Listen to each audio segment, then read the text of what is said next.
Hi, everybody. Today we're talking about John Locke. John Locke's, he's an English guy. He was the son of a lawyer. I'm not going to do a whole big, bio on John Locke, mostly because it's not as interesting as some of the lives of some other folks. He was born the son of a country lawyer. He was shipped off to school when he was 15. And by the time he was about 24, he had a bachelor's degree in medicine. By the time he was about 26, he had a master's degree in medicine, and he was a doctor for a little while.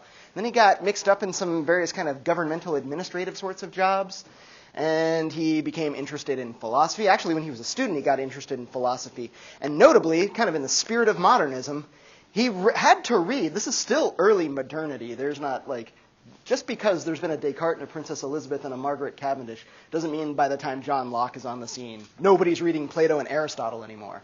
It's still early modernity. When he goes to school and takes philosophy classes, it's Plato and Aristotle and the medievals and all of these other folks.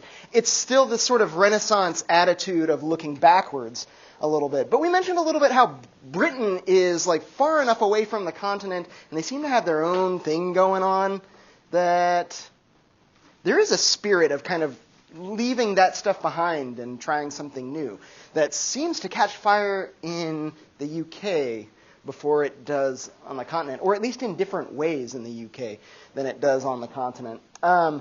At some point, and I'm not actually clear on the details of this or how well-founded it is, but John Locke finds himself kind of embroiled in some sort of political scandal that I don't think he actually did anything wrong, but it's a big enough deal that he kind of just leaves the UK and goes to the Netherlands for a little while, where he starts rubbing elbows with some continental rationalist-type thinkers, or at least people who are kind of running in those sorts of circles.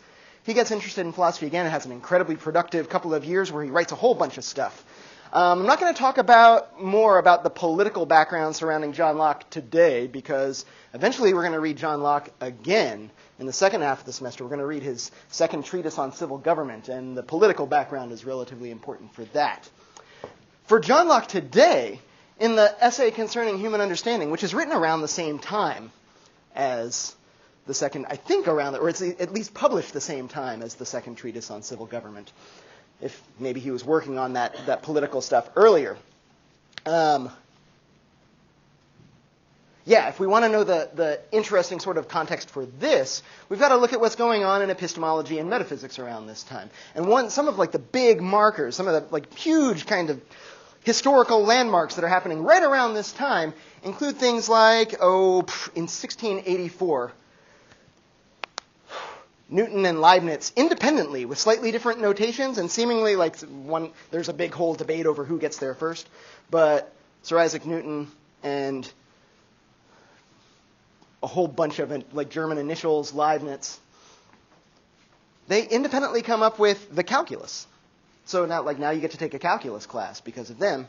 This is actually not just designed to torture young undergraduates. Calculus is a huge problem solver. Suddenly now we can calculate the area underneath a curve, and if you're so what? It's now, for example, if you wanted to calculate with some sort of exactitude what the volume inside of a barrel is, you could totally do it without any guesswork, without any approximations. We're starting to get a mathematics, if we want to connect it to stuff that Descartes was talking about, we're starting to get a mathematics that we can use infinity as a tool in some really interesting ways. We have limits and infinite series and stuff like that.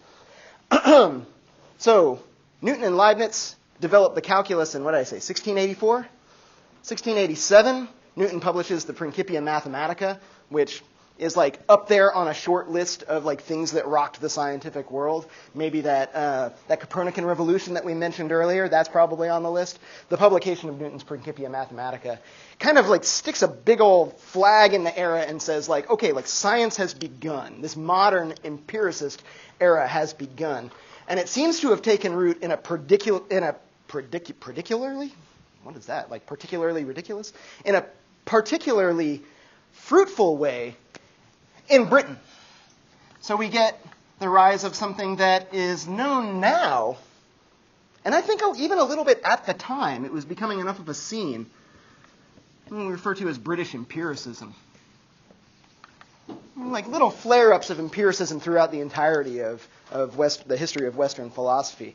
But it has a particular flavor in the early modern era in England. Not just England, but the entirety of the UK. So we'll get folks like John Locke, who's totally an empiricist, and British, and kind of like fits this British empiricist scene that's kind of emerging. Hobbes also, who we'll read eventually, and we could be reading around this time, is like a rough contemporary, a little bit earlier than Locke. Also British, also empiricist leanings. Hobbes and Locke both have materialist leanings too, just like Margaret Cavendish did. We can see maybe there's some kind of connection there. It might make sense, given how Descartes laid out these sorts of two substances, res cogitans and res extensa. We figure out, like, well, what do you get? Like, res extensa is the material stuff. How are you going to learn about that? Well, you learn about it perhaps primarily through the senses. If you had no senses at all, if there were no empirical means of acquiring knowledge, then perhaps we would know nothing about res extensa. Descartes would say, except for its essence. We would know its essence, but we still wouldn't know if it actually existed. We would still perhaps be able to do mathematics. And Locke isn't taking any strong sides on those sorts of questions just yet, but he's going to drop a big old bomb right in the middle of this. It's going to put a huge dent in the attempt to justify a rationalist program. So remember, we have this rationalism versus empiricism thing that seems to be bubbling up, as if, and I'll even put a question mark over the versus, as if, like, maybe, do they have to be opposed to one another?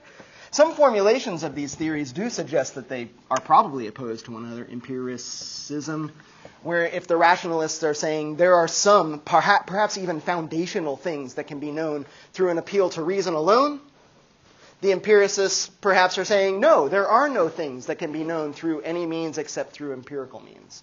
If there's going to be any knowledge to be had at all, it's going to be knowledge that comes from the senses. Jack, you had your hand up? Yeah, I was just a little confused about the definition of empiricism. Yeah. Okay, empiricism as an epistemological position says the only way knowledge is possible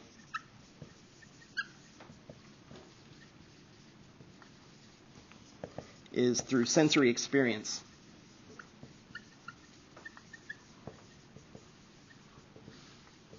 No sensory experience, which is to say no bodily experience, right? No sensory bodily experience, there's not going to be any kind of knowledge at all. Descartes seems like he's at least trying to offer some sort of demonstration that just ain't true. I went into the cabin all by myself. I suspended any sort of belief that I might even have a body. And look, I still came up with knowledge, perhaps foundational knowledge. I exist. God exists. Here's the essence of material things, whether they exist or not. These are all things that he seemed to be doing with just sort of an appeal to his mind and no appeal to the senses, although he's clearly aiming towards that, right? That's the trajectory of the meditations, is to get to meditation 6, where he can say, I can trust my senses. At least I have to, or it seems a probable conjecture to believe that my body exists and that it's built in such a way that I'm not systematically deceived whenever I use it. This isn't to say that rationalism is dying or is dead in the UK or anything like that. It just seems there's something popping up. There's something kind of like getting going. We saw hints of it with Margaret Cavendish, this lean towards materialism. And perhaps those go together too. With rationalism, we might be inclined to believe in things like a soul. Believe in things that you can't see with your body. Believe in like a different sort of substance other than material substances. Maybe you would have to be a rationalist in order to be a dualist. And if you were going to be a materialist, maybe that means that like everything is learned through the senses anyway. After all, according to Margaret Cavendish, the soul is just more matter, a particular kind of matter, an intelligent sort of matter, matter that thinks. So there are kind of like battle lines that are being drawn here with lots of like a whole cluster of ideas on one side and a different cluster of ideas on the other side. Whether they're all necessarily related to one another, they all have to come in a unit, is still up for grabs. But something seems to be emerging here. All right, British empiricism. There's this rationalism versus empiricism debate. René Descartes, who we read, rationalist or empiricist? Rationalist, right? Yeah, he's trying to justify empiricism, but he justifies it by an appeal to some sort of rational foundation. Princess Elizabeth of Bohemia, what do you think? Rationalist, empiricist? Leaning towards materialism, at least, right? She says, like, it seems easier to believe that the soul is material, and maybe that means she's leaning towards empiricism as well. What about Margaret Cavendish? Empiricist? Rationalist? I mean, they're all philosophers. Can we all acknowledge that? Like, they're not in their laboratories doing scientific studies. They're still using their minds to figure this stuff out. In some sense, we might say anybody who's taking a philosophical approach to these problems is at least through the demonstration of like philosophical rational methodologies is saying like, well, we learned something through rational faculties, right? But it's a question of whether it's foundational or whether it's an appeal to rationality alone. That ends up being the big question. So we've got this whole British empiricism thing that's beginning to happen. And this is where John Locke comes on the scene. And we all read and took a reading quiz on Book 1? Just Book 1? Book 1? Book 1 and 2? Or was it Book 1, Chapter 1 and Chapter 2? And a little bit of Book 2 as well? Okay. All right. Good to know. All right. We're pretty much going to be talking about Book 1 today. As a matter of fact, we're mostly going to be talking about Book 1, Chapter 1, and Chapter 2. Chapter 3, if we have time, I'll just kind of wave at it and be like, then there's Chapter 3, where he pretty much does the same thing. It's not as interesting. But Chapter 1 and Chapter 2 are what's happening. So Book 1, Chapter 1. And this marker ain't really writing so great anymore. So let's try this again. Book 1, Chapter... Well, now it doesn't look like a 1. Chapter 1. Wherein John Locke does something that... thank goodness, John Locke. What was your experience reading John Locke compared to reading Descartes or Princess Elizabeth's correspondences with Descartes? Way easier, right? It was nice. Too long? Just long enough to make his point, but okay. Perhaps too long. It was very long. Was he getting nitpicky? Is that maybe what is he found himself like repeating himself over and over again? There's one thing that John Locke does that I think is totally something maybe we should all think about emulating in terms of writing style. And that is, in Book 1, Chapter 1, he lays out the whole plan of like what he's doing in the rest of the essay. He gives us a roadmap to what it is that he's thinking about before he even gets going. So this is kind of like a statement of purpose, Book 1, Chapter 1. Statement of purpose or statement of intent or a roadmap to the rest of the essay.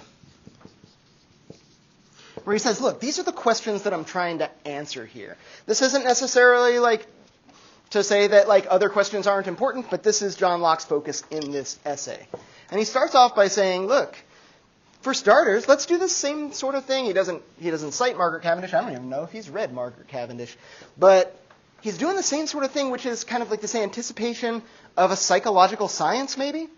He says we need to basically he's like, let's get an understanding.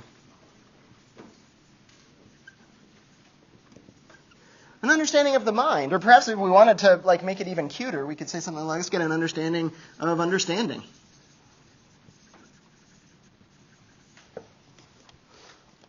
We want to have some sense of like how it is that our minds are working. How is it that understanding works? We're going to be thinking about thinking here in like John Locke's essays. This is what he tells us right off the bat. We want an understanding of understanding. We're going to be thinking about thinking. And if we're going to be thinking about thinking, then we might want to like get clear on what we're thinking about thinking so that we can think clearly about thinking. Right? Does that make sense? What does that mean? Like, not really? Let's say that again. If we're going to be thinking about thinking, let's make sure that we're thinking clearly when we're thinking about thinking. Yeah. Perhaps distinctly as well. But let's get some kind of clear understanding of how it is that the understanding works. This is this epistemological project, right? It's a little bit of philosophy of mind as well. He also wants to answer this question. What sort of confidence do we have in our ideas? Or what sort of confidence should we, or what sort of confidence is warranted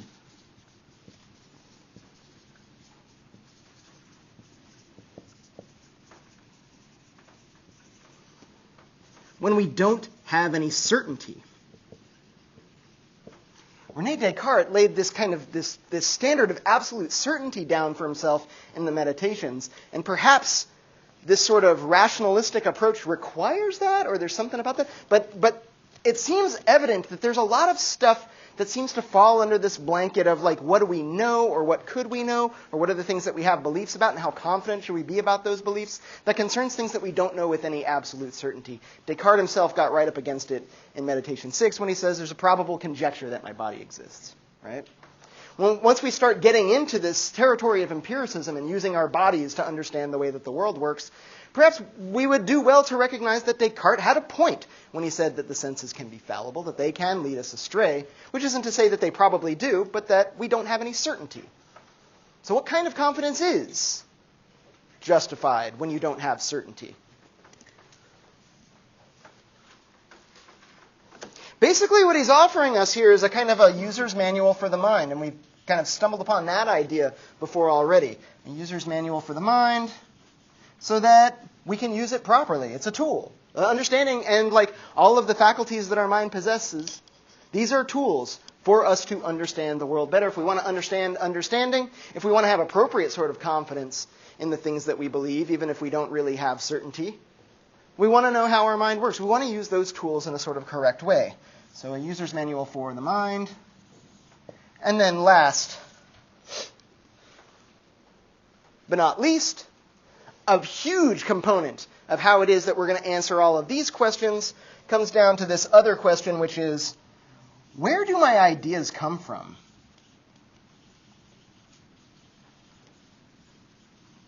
There's a kind of a genetic project here, genetic in the sense of like explaining the genesis of ideas. Where do they come from? Depending on where they come from, which isn't to say their source, but like the whole process. How is it that I come to have an idea presented to myself in my understanding, right? When I consider an idea, a big part of me trying to decide how reliable that is going to hang on this question of like, how did I come to have this idea? Was the process by which it arrived in my mind a reliable one? We're not going to do all of this. This is a roadmap for the entirety of the essay concerning human understanding. We're not reading the whole thing. In some ways, some of these questions are going to get passed off like a baton to David Hume after we finish reading Locke. So questions like, what sort of... in fact, we're pretty much going to get locked up, no pun intended, right here on this, let's get an understanding of understanding. And we'll get some of this as well, especially at our next meeting when we talk about simple and complex ideas. This question of what sort of confidence is warranted is one that we're not going to cover, and we will pick up that question with David Hume, a Scotsman, a fellow Briton, another British empiricist as well. Okay, so that's what's going on in Chapter 1. Just a roadmap, nothing more. Kind of a statement of like what questions it is that he's trying to answer. And this is a huge key, by the way. Any philosopher that tells you right up front what question they're trying to answer gives you this lens that you can look at everything else they say through. Just keep in mind that like when John Locke says something else, if you're kind of like wondering like, what the hell does that mean? Know that it's at least allegedly in service of trying to answer these questions. And that might help you interpret it a little bit more clearly. So much for Book 1, Chapter 1. How are we doing on time? We're doing awesome on time. I'm practically made of time right now. Let's see what I can do to fritter that away. Book 1, Chapter 2. Where the topic of conversation, which I suspect will remain a topic of conversation for the remainder of this session, is this question of innate ideas.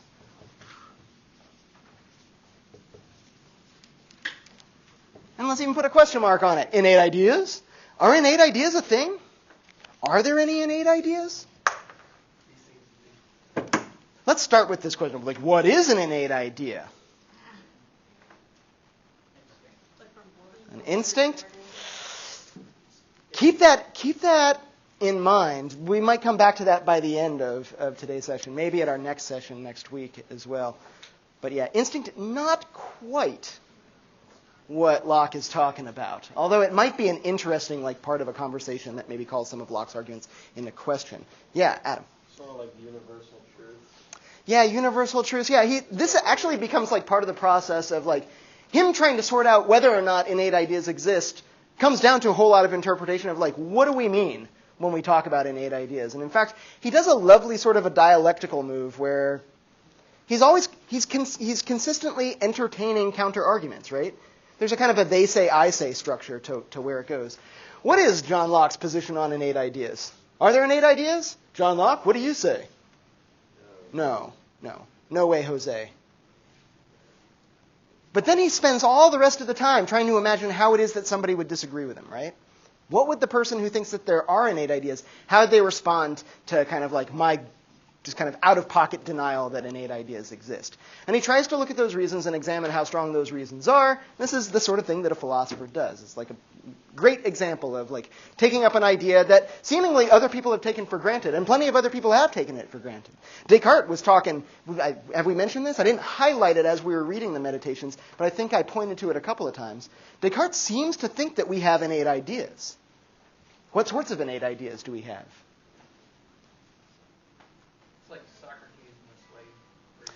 Yeah, Plato's another candidate. Let's start with Descartes, though.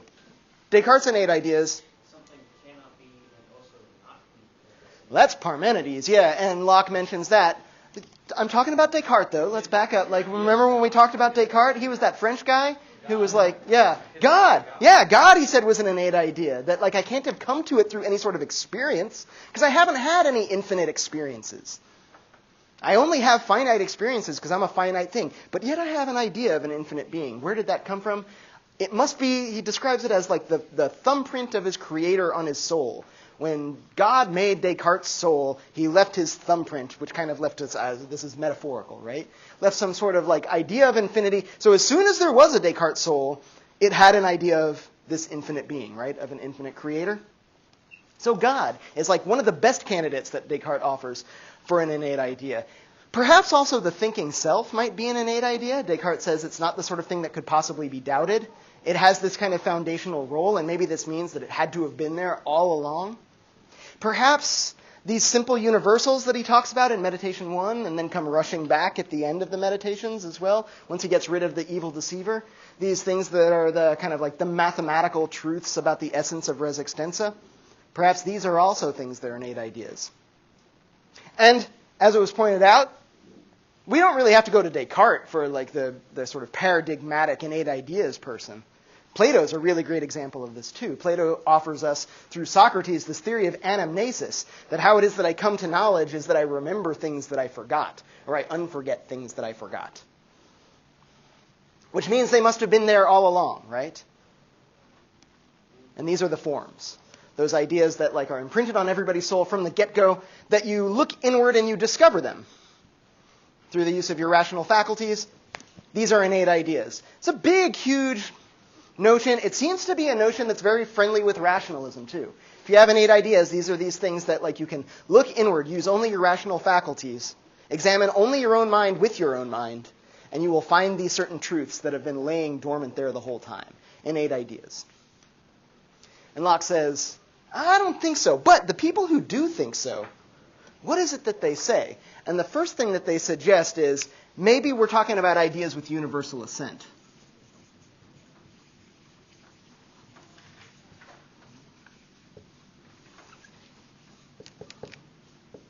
From here on out, can I like abbreviate UA for universal assent, II for innate ideas? Thanks. I don't know if you'd said no. Okay. So universal assent as innate ideas, there seems to be, those who argue for innate ideas seem to sometimes draw some sort of loose connection between ideas that have universal assent, which is to say, ideas that everybody would agree with, right? Seem to draw some sort of connection between ideas that everybody would agree with, or everybody does agree with, and ideas that are innate. How does that actually work? Locke examines this first, before he even gets into, like, whether there are ideas with universal assent. He first asks this question of, like, what is this supposed relationship between universal assent and innate ideas? If I did have an idea with universal assent, does that mean that it has to be innate? Maybe it's the other way around. If an idea is innate, then there should be universal assent to it. Like if everybody's born with it, then nobody would disagree with it. Which way does this argument actually run? And John Locke calls this into question. It's a really, I think, a sharp catch by him, that there seems to be this mistake between like talking about exactly what the relationship between universal assent and innate ideas is supposed to be in this argument in the first place. Is it a necessary condition for innate ideas? Is it a sufficient condition for innate ideas? How does this argument go? What sort of premise are we working with? If an idea has universal assent, then it is an innate idea? Or is it the other way around? If we have an innate idea, then it has universal assent. Because it seems like the way that they try to argue is because there are ideas with universal assent, then we can conclude that there are innate ideas. This is the argument that John Locke is imagining. And I don't think he's too far off in characterizing at least one approach to an innate ideas theory, which would be to identify, because there are ideas that we can all agree have universal assent, that must mean that those ideas are innate. Or at least it's a probable conjecture that those ideas are innate. This is a good explanation for how it is that those ideas have universal assent. And Locke says, I'm not even sure if that argument really works, because I think it's really actually supposed to go the other way. If we knew that there were innate ideas, then we would know that those ideas should have universal assent. Maybe not the other way around. But regardless of any of that, like does the logic go this way or does the logic go that way, John Locke says we don't even have to worry about that because there are no ideas with universal assent. These things just don't exist. Now, there were some candidates that were bandied around. I forget who it was that mentioned. What was that? Like that which is? Yeah, Jack. It was that which is. And there was a companion that went along with it. The same thing can't both be and not be at the same... He doesn't add this, but if we want to qualify it. The same thing can't both be and not be at the same time and in the same respect. Do we understand what those two things mean? A quick little experiment. Do we all agree with those ideas? That which is. Anybody disagree? Anybody want to say that which is not? If that which is was not, then it would both be and not be at the same time and in the same respect. And we can see maybe why these two things kind of go together with one another. This is one of the first big philosophical principles, at least Western philosophical principles. It goes back to the Eleatic monist, to Parmenides, who uses this to say all kinds of stuff. This is his first move, is to say that which is and that which is not cannot be. It's not. And it can't be. Why doesn't that have universal assent?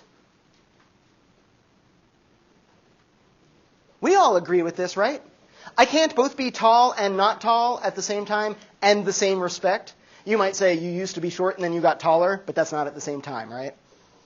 You might say you're tall compared to your grandma, but not tall compared to just about anybody else.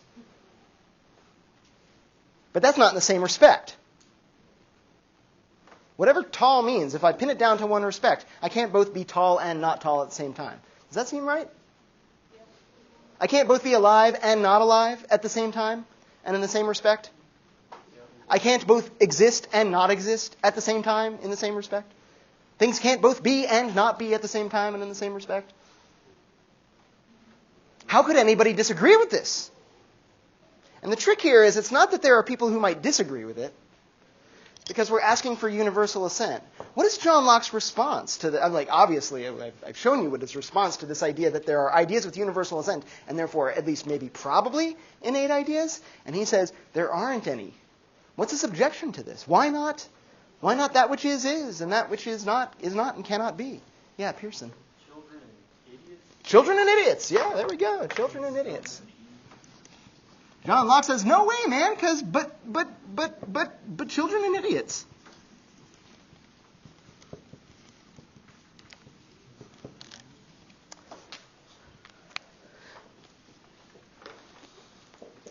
This bears at least a little bit of explanation, because you might look at this and be like, children and idiots. John Locke, what a cad. What are you talking about, children and idiots? First, I want to identify that idiot is not like a casual term for John Locke. This is a very specific sort of mental disability that he's referring to.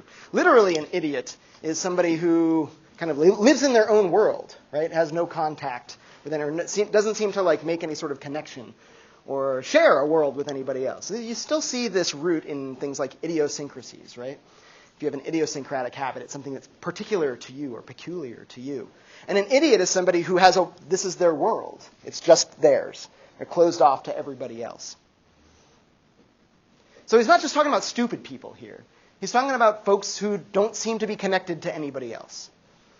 Seemingly would not offer universal assent to, if you went up to one of these people who had a profound mental disability and you said, excuse me, would you agree to this idea that which is, and two things can't both be or one thing can't both be and not be at the same time and in the same respect? What do we think this severely mentally disabled person would say in response? Do we think they would assent? What? Yeah, maybe they would say what? Or just agree. Or maybe nothing. Maybe no response at all. Maybe a nonsensical response. If we're talking about like somebody who's completely shut off from everybody else, maybe not even a recognition that you asked a question. Kind of like children too, who, like, let's be honest, are not really people. I'm only playing around. But kinda, right? Well, this is going to be really, really big in the political unit when we're wondering, like what kind of rights do children have in a society? And to what extent can we compare the sort of authority that a parent has over a child to the sort of authority that a government has over those that it governs? These are going to be really, really interesting questions. Children are going to come up in those conversations a couple of different times. I also want to kind of identify something here, too, that if you think that John Locke is being a little bit callous by saying, look, children and idiots are not smart enough to recognize even the most obvious of, like, metaphysically simple statements. John Locke is at least talking about children and people with mental disabilities. This is a huge oversight throughout, like, almost the entirety of the history of Western philosophy. Hardly anybody talks about children. They just assume that, like, children, they're like little grown-ups, I guess. They're like a little bit dumber, but their minds work more or less the same way. John Locke's got at least enough savvy to recognize that if we're going to understand how the human mind works, we probably want to look at the way that children's minds work. They're cleaner than adult minds. I've got all kinds of crazy ideas all strung together in my head. Children only have a few ideas. We want to look at how their minds work. This is important to consider children. The fact that he's even brought them into the conversation spots him a couple of points over like everybody else who's doing philosophy at this time and in like the thousands of years previous to him. Same with idiots. This is not like a casual dismissal. He's saying, like, look, we can't just ignore people with mental disabilities.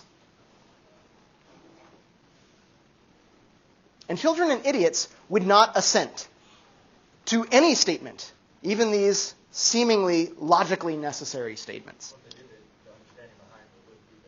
Yeah, this starts to get us into other territory because, like, what Locke says is he's like, this ain't the end of the conversation because the innatists, they're going to try to, like, shift a little bit, right? They're going to say, like, that's not exactly what we meant. We didn't, all right, yeah, you're right. This universal assent route, that doesn't work because children and idiots. Okay, but instead of universal assent, maybe we think of innate ideas in a slightly different way. And Locke says, okay, I'll slide over with you, and we'll talk about it on that front instead.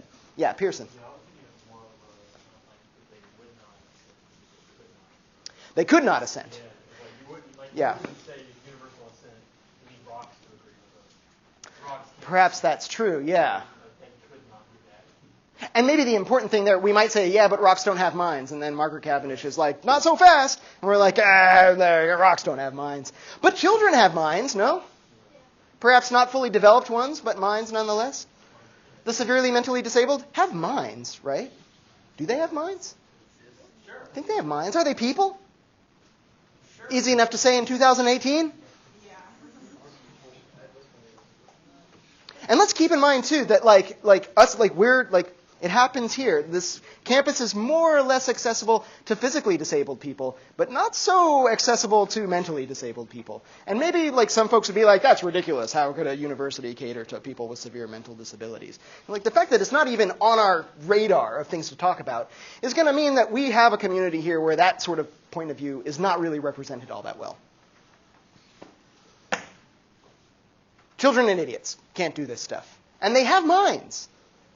So therefore, like, no. Not everybody's got these innate ideas. Or at least that's not how we're going to get it. So how do they, not how do they, because it's Locke kind of giving us a portrayal of some sort of interlocutor. How does Locke then shift the conversation? He says if it's innate, they haven't, like, came to the ability to, but they just haven't, like, sort of, like, unlocked the ability, I guess, like, or to understand it.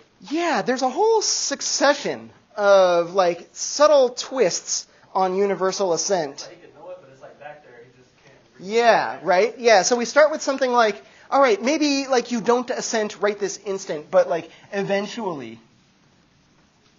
everyone assents. This might cover the children thing, right? Eventually everyone assents. It could be innate, and then he just never discovers that in his life. Yeah, eventually everyone assents. And then we get a kind of like, you would assent, or everyone would assent, or one would assent.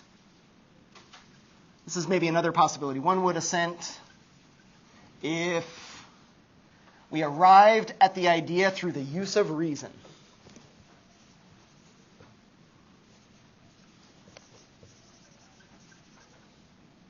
So if you went up to a small child and you said, like, 2 plus 2, is that 4? And the small child's going to be like, blah, blah, blah, blah, blah, blah. And you're like, okay, not yet. Not yet. But eventually, you're going to assent to that someday.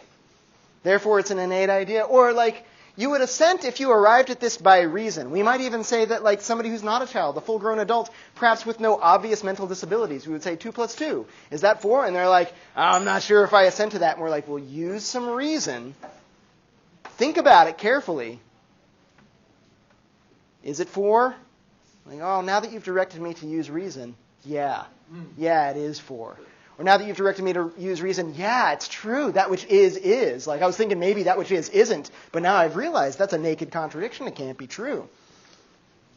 He offers a third version of this as well. You guys catch what it is?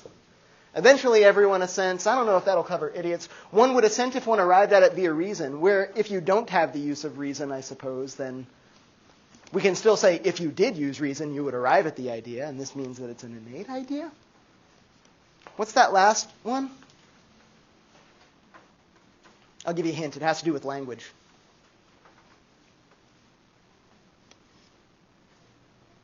Yeah, Charles. Everyone assents as soon as they understand. Bingo, yeah.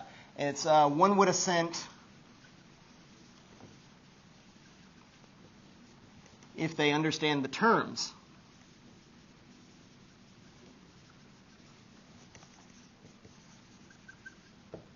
The terms that are being used. Because if I asked you if that, like, is that which is, like if I asked you that question, or I asked you if you assented to the idea, that which is, but I asked it to you in Greek, maybe you wouldn't assent, right? You'd be like, if I said, agree or disagree, and then I asked you the question in my own personal, private, made-up language. You'd be like, I don't know if I would assent to that. But perhaps we would say, like, look, as long as you understand the terms that we're using. And we saw this a little bit when people were wondering about, like, Descartes says that God is a universally assented to idea, or at least a universally understood idea, that everybody has an idea of God. And some folks were like, but not everybody's idea of God is the same.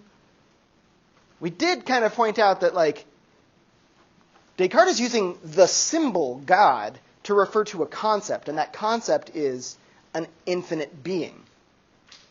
And even if you think that, like, gods are finite and they live on Mount Olympus and they get jealous of one another and they sometimes have, like, sexual affairs with humans and stuff like that, even if this is what you think the gods are like, we might still be able to identify, like, that idea is different than the idea of an infinite being. And now that I've explained that idea to you, you know what that word means as well, right?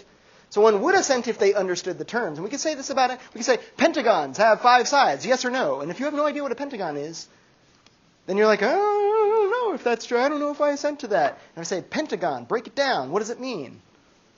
Gone. Not here, someplace else, right? No, gone. A suffix referring to a planar figure. Penta, how many sides? 5. A 5-sided thing has 5 sides. If you understand what the terms mean, presumably you'll assent to this idea? But if that were true, wouldn't everyone eventually be like the same level of smart? Like everybody would learn algebra and know algebra at the same rate. Nobody would be getting B's, C's, and D's. Everybody would get an A. Well, this doesn't necessarily imply that, like, we all arrive at it at the same rate, right? You say, like, one would assent if they understood the terms. Not everybody understands the terms equally quickly. And some folks not by the end of the semester. And so maybe they think to themselves, like, I just can't learn this stuff. When maybe the truth was, you just needed a little more time to learn it. One would assent if they arrived at it via reason. I can attest to this. Students don't always use reason. Humans don't always use reason, right? Humans hardly ever use reason. That's probably the most accurate of those statements. Eventually, everyone assents. These are all these kinds of, like, attempts to kind of shuck and jive the criticism that Locke offers through children and idiots. But Locke isn't like, oh, you clever innatists, you got away with it. He's got a response to these as well. Yeah, Corinne. Because I was going to say, with objecting to all 3 of those, Yeah. why would you have to know an innate sense by learning things that are not innate? You know what I mean? Like, I don't know if I know what you mean, but I think I know what you mean, and I'm kind of nervous that like I might interpret what you mean as what I want you to mean. So like try again.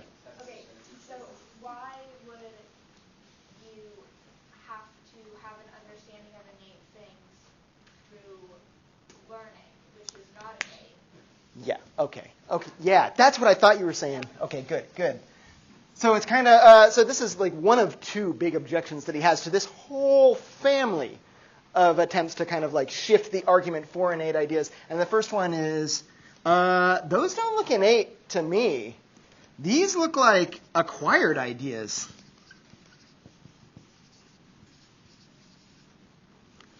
And I got to spell it right. These are all ideas that I come to eventually, right? That I'm not in fact born with. If I have to apply reason to arrive at an idea, then that idea was not innate. It was acquired. I acquired it through the use of reason. If one would assent as soon as they understood the terms, then it seems like, yeah, again, like Corinne was suggesting, it seems like learning, what he's describing here is like people learn to agree. Like assent is like eventually arrived at through learning. And Locke says, that's not innate. That's an acquired idea. All of these seem to like be taking this route that tries to explain the fact that not everybody has these ideas as soon as you walk up to them and talk to them. It says like, yeah, but they'll get it eventually. And Locke says, but then it's not innate, right? You would have to acquire it somehow.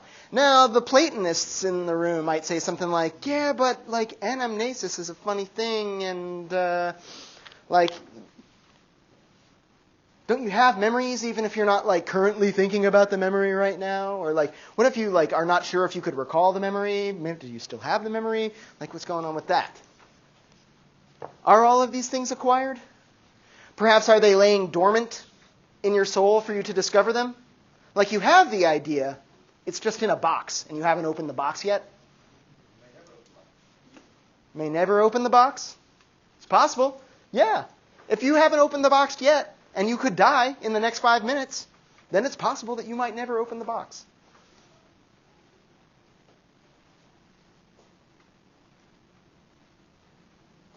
Just to give you a sense, if you're following this and you're just like, yeah, this John Locke guy is totally right. And these people who are talking about innate ideas, I don't know where the hell they came up with this shit, but that is like the craziest noise I ever heard in my entire life.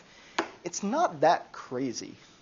One of the reasons why it's not that crazy, and maybe we have some like anticipation of this when we saw Princess Elizabeth say, seems easier to imagine that the soul is just matter. And we're like, yeah, it seems like it does. And then we see Margaret Cavendish try to like make that real with a fleshed out theory, and we're like, whoa, that is not that easy to imagine. It's actually quite strange. We might say the same thing about like banishing innate ideas. When we do banish these innate ideas, if there are no innate ideas, then how do we start? What's our mind like before we've acquired any of these ideas? There's a particular phrase that Locke uses. Blank slate, yep. It's a blank slate instead of innate ideas. We've got a blank slate.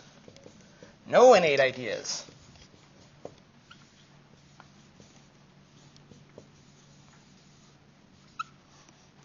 Instead of blank slate, a tabula rasa, if you're fond of Latin instead of English. No innate ideas, instead a blank slate. If we're trying to imagine what it would be like to be born a blank slate and eventually develop ideas and knowledge, I got news for you. That's a puzzle. When a baby is born, what kind of experience does it have? Like immediately when it's born, like it was just born, just ripped from its mother's womb. That's unnecessarily aggressive sort of language.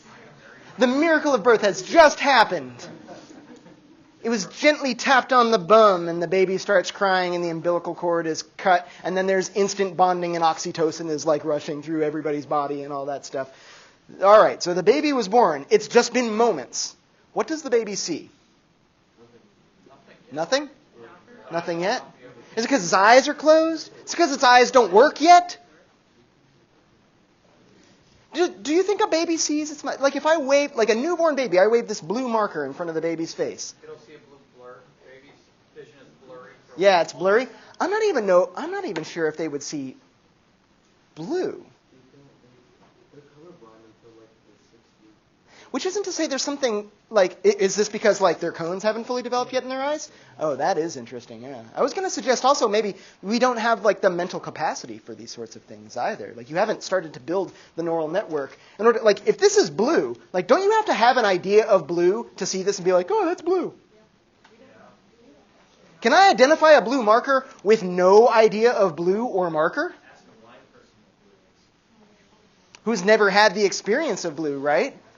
This is what a newborn baby, the first time a newborn baby sees blue, they're like the person who's just had like a cornea transplant and their sight has been restored, being blind from birth, and it's just like, what the hell is it? Like my sense, and I've been a newborn baby once, but I don't really remember it so well. But my sense of like newborn babies, at least like right away, and perhaps they start ramping things up relatively quickly, but like humans, not so much, is that like the first sorts of sensory experiences for a baby are kind of like this. It's just noise, right? Like, and like you're just like, there's a circle. No, there isn't. You don't have an idea of a circle yet. There's like a curve thing. You don't have an idea of curved yet. Well, there's these things that are all similar and they're different from these things. You don't have an idea of similar and different yet. It's just total noise. How the hell are you going to bootstrap your way up to knowing things if you don't start with any ideas? This is a real puzzle. And I'm not saying that like the innatists are right. I'm just saying that like it's not as easy to say like, no innate ideas. So blank slate. So we just kind of pick it up as we go along. All right, thanks a lot, John Locke. I'm going to like not do any more philosophy. Like no, like shit gets weirder after this.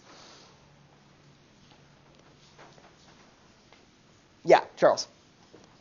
Question on the back there. Yeah, sure.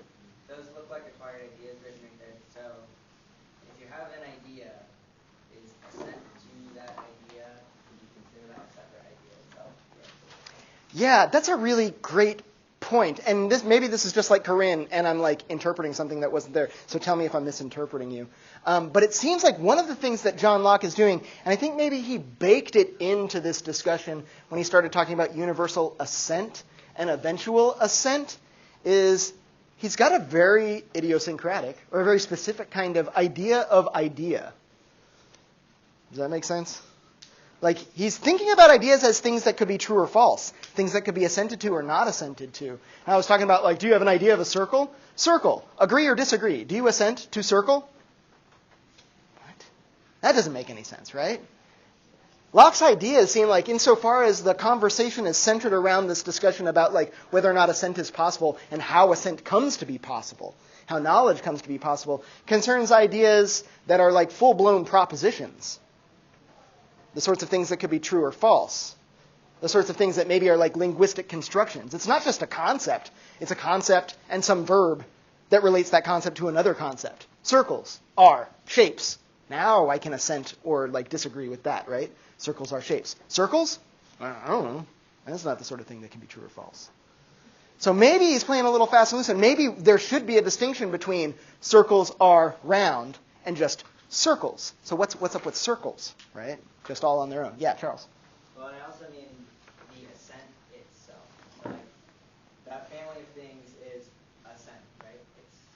These are like ways of explaining how like not everybody assents right now, but still they're kind of universally assented to. Can you think of assent as something you can acquire? Is assent its own sort of cognitive unit, right? If you think of an idea as a cognitive unit, is assent its own sort of unit? Like the capacity to assent So at all? The idea of what is, right? If I have that idea, I can have that idea and not assent to it at the same time. Does that mean assenting to the idea? Yeah. Is its own idea? This is a distinction that Descartes tries to make too, right? He says ideas all on their own are just like things entertained in the mind, but they're not the sorts of things that are true or false until you make a judgment about it, right? So this is slightly different even than me saying circle. That's not a statement. Circles are shapes. That's a circle is like an idea that can flash on the screen of your mind, and you could like entertain it. You could bring it to the attention of your understanding, or your understanding could bring it to your attention.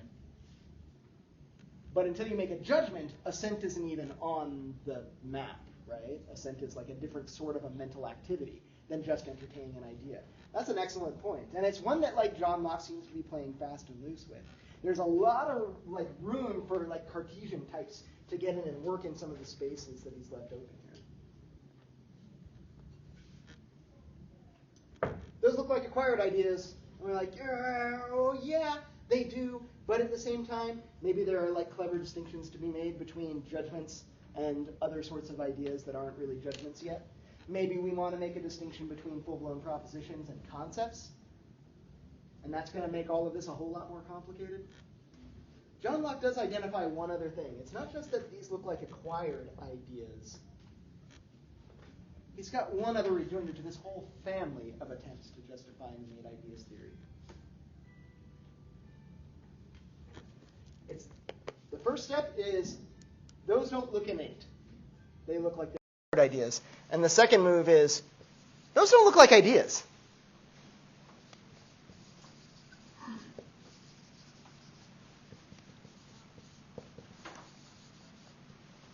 Or at the very least, they don't look like ideas that anybody has.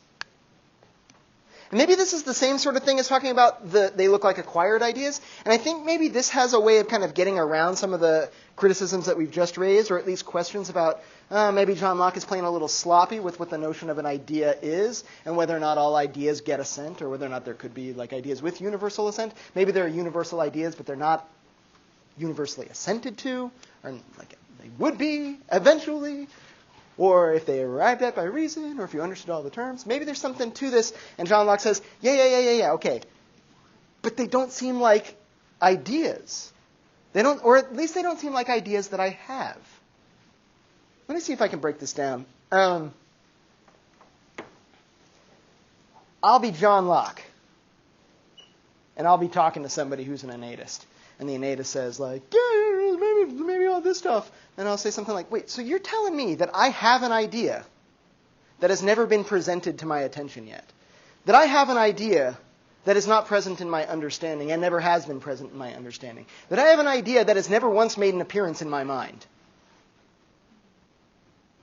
What are you talking about? That makes no sense. And I have an idea that I haven't had yet. Maybe that's as like naked as it gets. I have an idea that I haven't had yet. And Locke says, like, if you haven't had it yet, you don't have it. Right? That's not how ideas work. Ideas are things that are in minds. You're saying you have an idea, but it's not ever really been in your mind just yet. Where the hell has it been? That's where ideas live. They live in minds. At least insofar as I have ideas, they are in my mind. But this is an idea that's in my mind and also not in my mind. Get out of here. You were just saying earlier that like things can't both be and not be at the same time and in the same respect. Those don't look like ideas, or they don't look. You're talking about something incoherent. He doesn't come right out and say it is incoherent. He says it almost seems incoherent.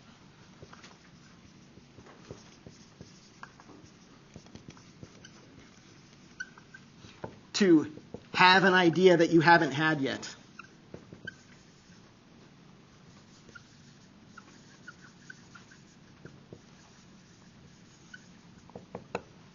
Or to have an idea that's not in your mind yet. You have the idea, it's just not in your mind. Locke's like, what? That doesn't make any sense. That's just like the kookiest thing I've ever heard. Yeah, Pearson.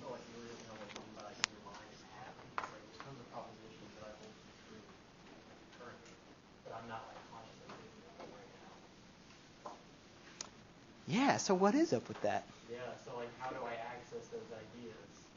How I access those, like is it just through my mind? Are they laying dormant?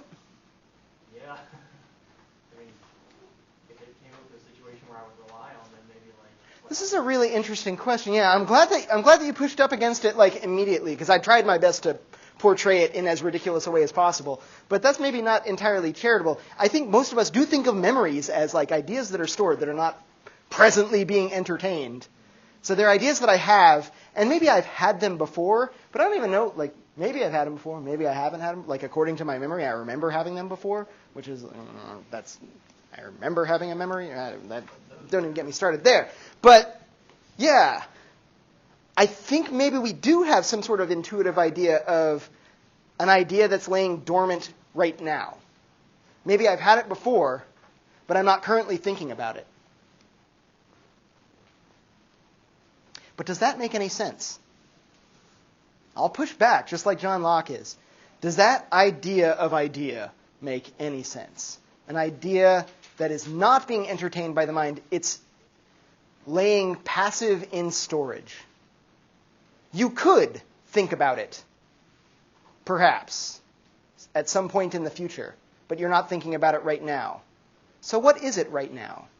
Locke's suggesting, it's not an idea. It's not an idea if it's not in somebody's mind. And you're like, it is in your mind. You're like, but you're not thinking about it. He's like, well, it's the part of your mind where you don't think about things. What part of the mind is that? That's what minds do. Minds are thinking things. To be present, it has to be an idea. Like presently there, right now, you think about it as an idea. Yeah, maybe. This is now starting to threaten, Locke's approach is starting to threaten even the prospect of a memory, right? He's talking about this in terms of the capacity for an idea to be thought, but it almost seems as if he's suggesting that ideas aren't things unless they are currently being thought by a mind. Yeah. What about breathing as a infant?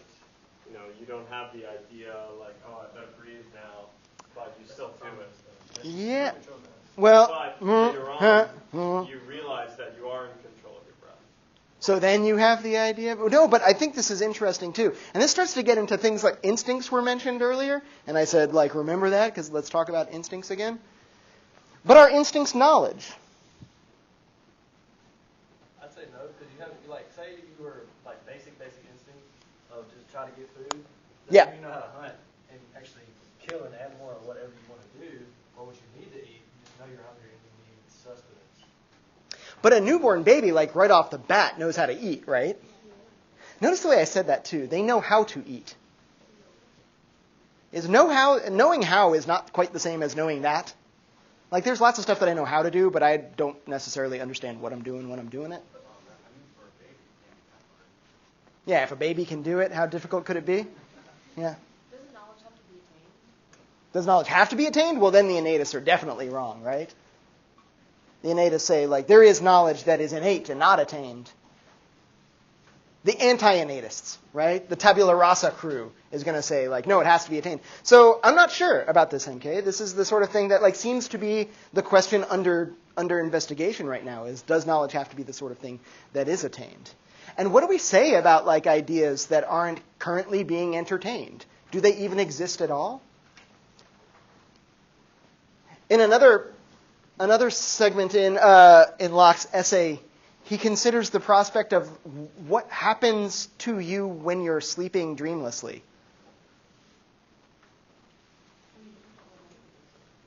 Is your mind ever completely inactive?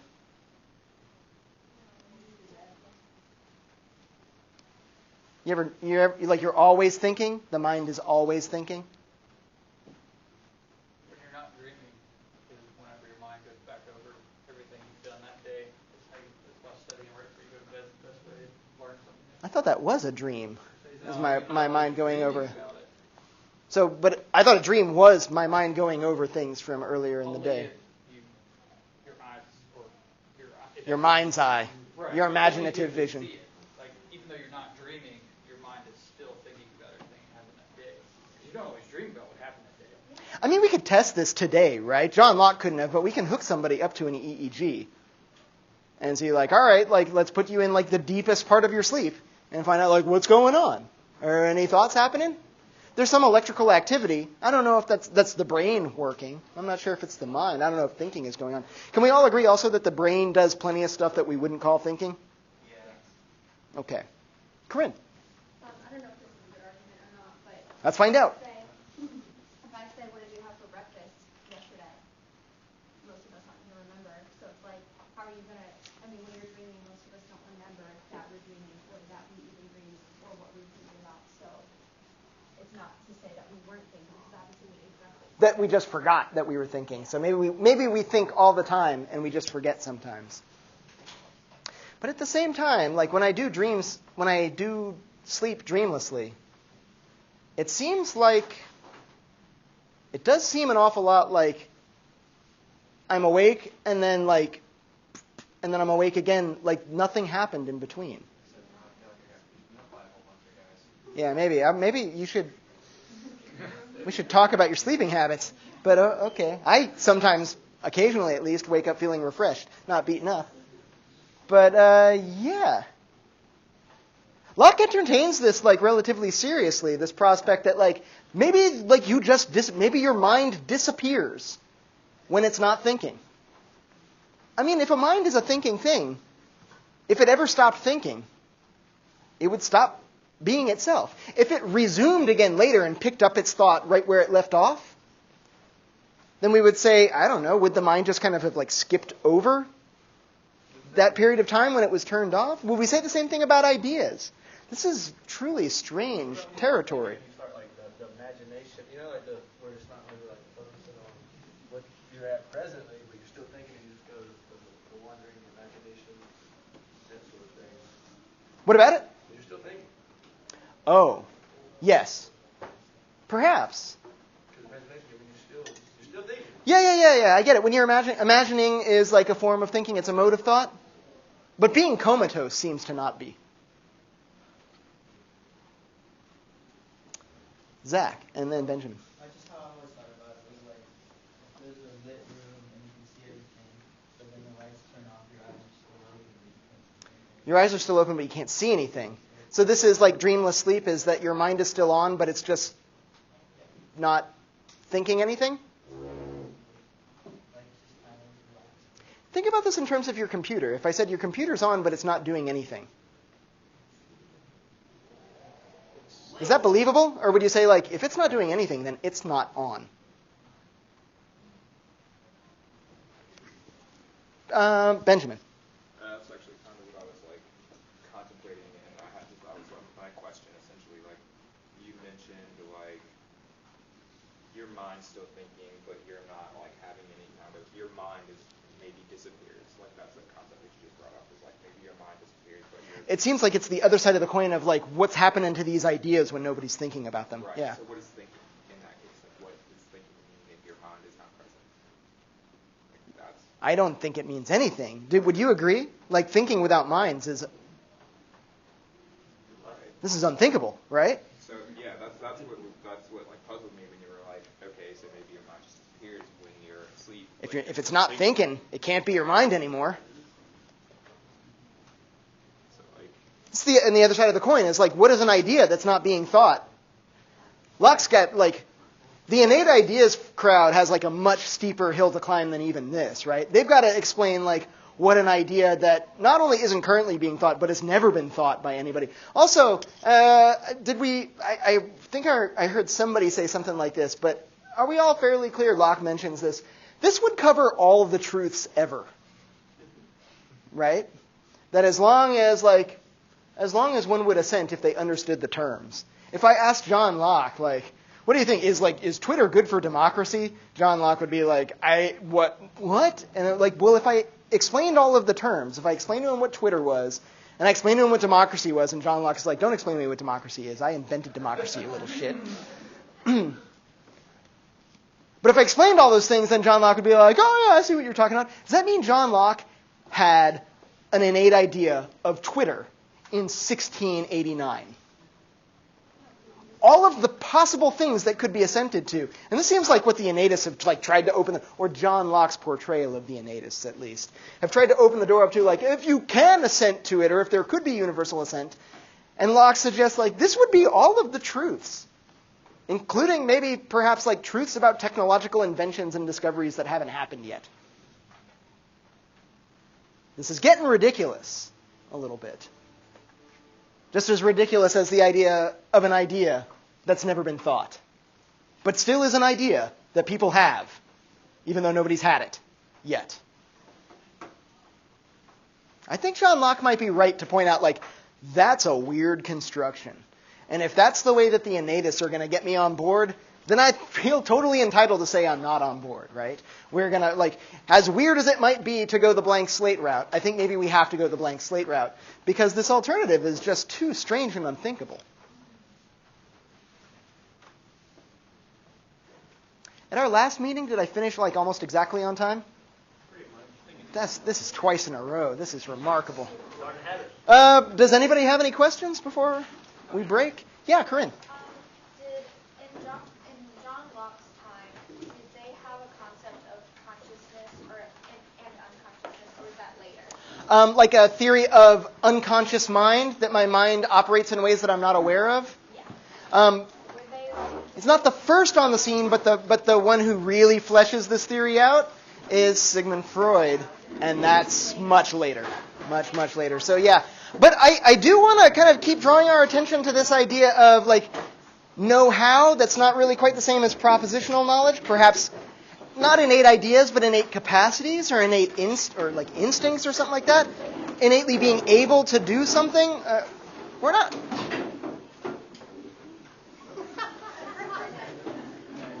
I kind of feel entitled to make everybody sit down now. It's like we're not done. I just said that I was like getting to the end. And there's the bell, so serves you all right. We're going to like hang tight for just a second. No, I don't even remember what it was that I was going to say. No, I'll catch you guys at the next meeting, and we'll keep talking about Locke's essay. Thanks.